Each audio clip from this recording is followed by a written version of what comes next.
In my dream, I'm in Cheryl's kitchen, and I'm baking, I'm cooking, and I'm cracking an egg. And as I crack it in the bowl, there's not just one yolk, but 25 yolks. Oh, I woke up in the morning and I thought that's got to be interesting. And I looked up the meaning of Cheryl, and it means beloved. So, dreams are incredible. We can hear from God in such beautiful ways. So I had a dream. This was on January 1st, on that night, the beginning of the year. I'm in my beloved's kitchen, or I'm in the beloved's kitchen. I feel like that has to be Jesus. That has to be him. I'm in his kitchen, and I'm cooking. And the egg that I pick has 25 little chicks, fruit of some sort.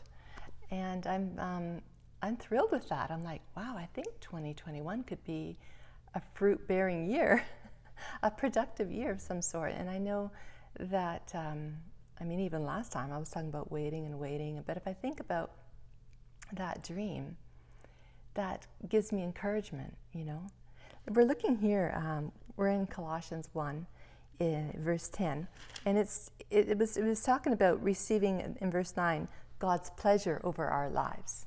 He's pleased with us, and we continue in that. And by the end it says, you'll become fruit-bearing branches, yielding to his life and maturing in the rich experience. I love that. In the rich experience, like delightful, amazing, limitless, beyond what we can imagine experience of knowing God in his fullness. And oh man, do I want to know him.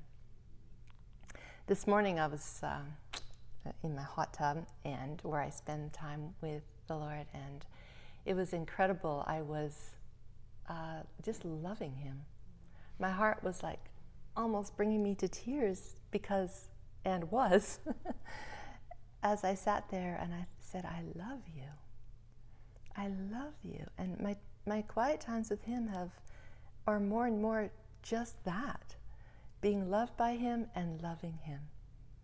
And as we're loving him, it's up to him to bear the fruit in our lives. So I have a feeling of expectation for this year. I bless you in your relationship with God to love him and to be loved by him, because that's the beginning of your love for him.